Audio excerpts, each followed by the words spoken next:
Assalamualaikum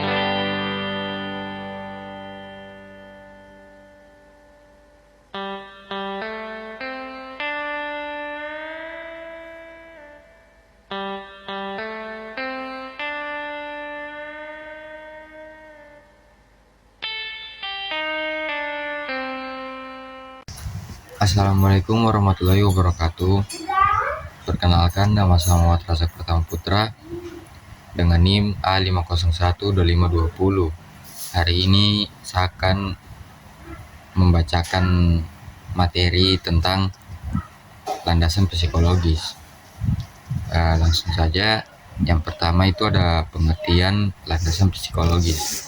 Landasan psikologis adalah fondasi yang menjadikan ilmu psikologi sebagai titik tolak untuk memahami perkembangan jiwa, perilaku, dan proses belajar manusia, agar proses pendidikan dapat berjalan efektif dan sesuai dengan karakteristik siswa di setiap tahapan usia, meliputi tentang perkembangan kognitif, emosional, sosial, hingga cara individu belajar, agar pembelajaran lebih optimal.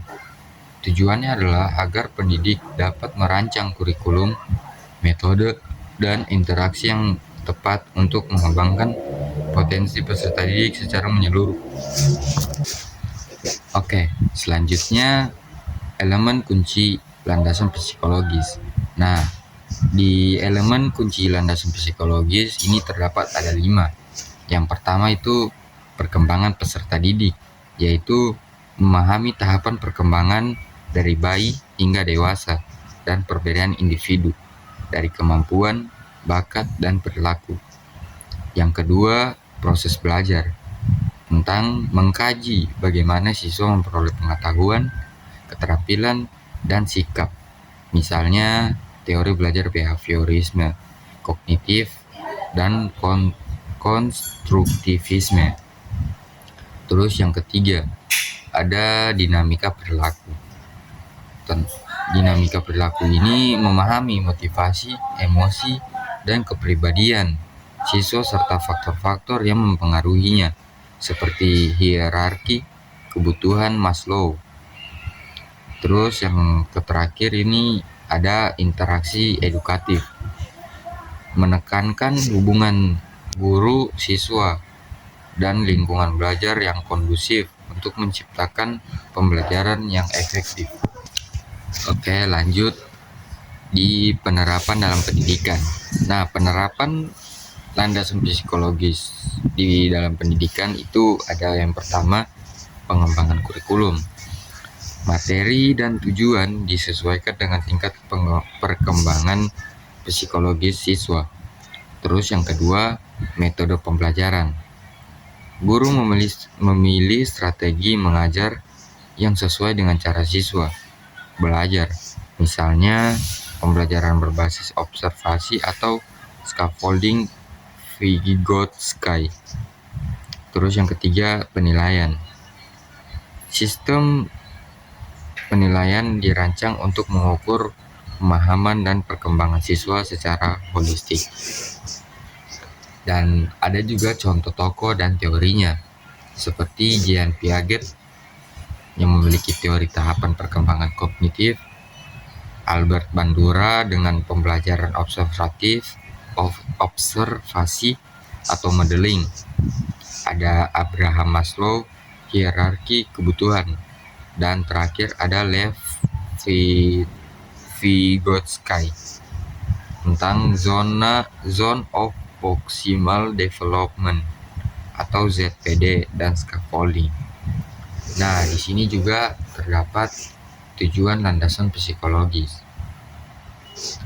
Tujuannya adalah agar pendidik memahami secara mendalam karakteristik, perkembangan jiwa, dan potensi peserta didik untuk mengoptimalkan proses belajar mengajar, merancang kurikulum yang sesuai, menciptakan lingkungan yang kondusif, serta membantu siswa mencapai perkembangan diri secara holistik atau intelektual, emosional, dan sosial melalui metode efektif dan personal, bukan hanya transfer ilmu. Nah, terdapat juga tujuan utama landasan psikologis dalam pendidikan. Yang pertama itu memahami karakteristik peserta didik, mengetahui gaya belajar, kecepatan, kebutuhan emosional, serta perbedaan individu agar pembelajaran lebih personal dan inklusif.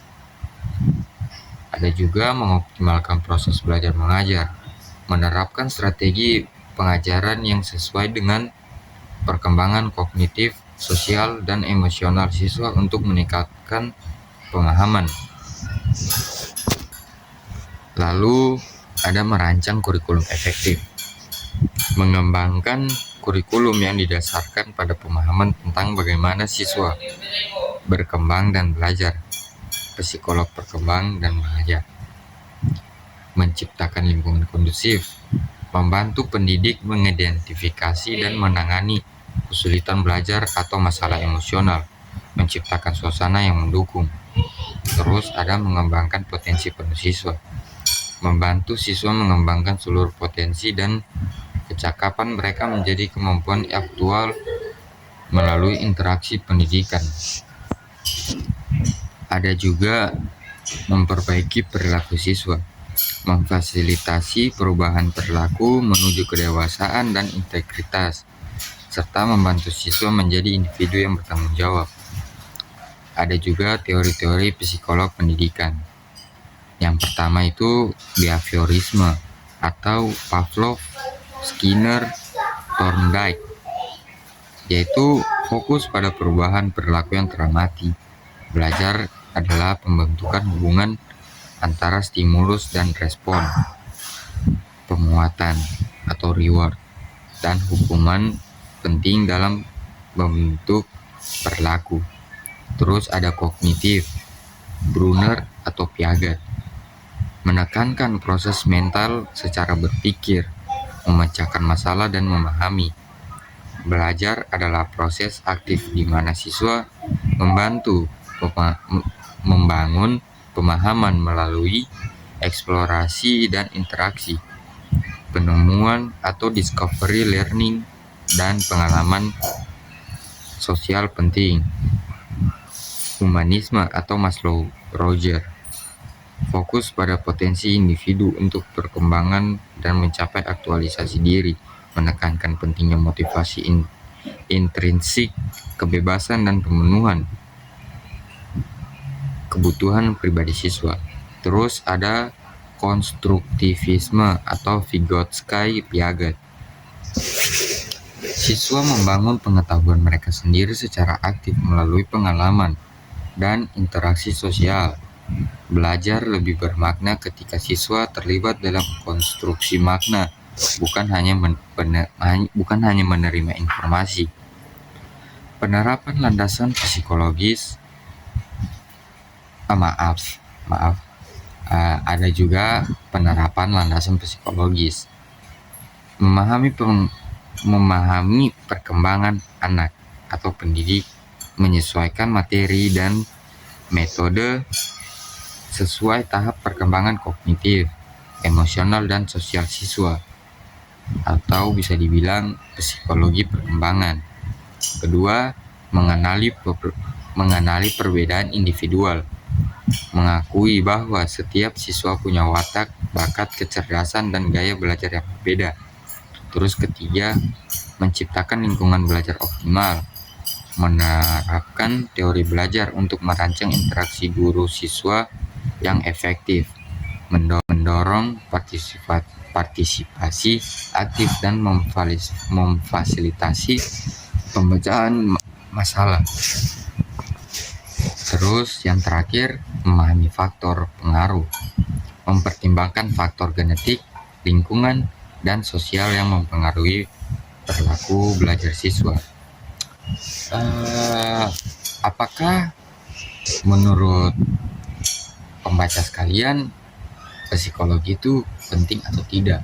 Kalau menurut saya itu sangat penting, karena psikologi pendidikan berperan penting dalam mengoptimalkan proses belajar mengajar dengan membantu memahami bagaimana siswa belajar, mengembangkan strategi pembelajaran yang sesuai, dan menciptakan lingkungan belajar yang kondusif. Peran meliputi identifikasi gaya belajar dan kebutuhan individu siswa, peningkatan motivasi belajar, serta penanganan masalah emosional dan sosial. Untuk siswa itu landasan psikologis sangat penting untuk memahami diri, membantu siswa mengidentifikasi gaya belajar, potensi, dan minat mereka sendiri. Dan untuk pendidik itu merancang pembelajaran yang efektif dengan membantu guru merancang strategi dan metode pembelajaran yang efektif sesuai dengan kebutuhan dan perkembangan siswa. Sekian materi hari ini yang bisa saya bawakan. Jika ada salah kata mohon dimaafkan. Saya Muhammad Ishak Pratama Putra pamit undur diri. Terima kasih. Wassalamualaikum warahmatullahi wabarakatuh.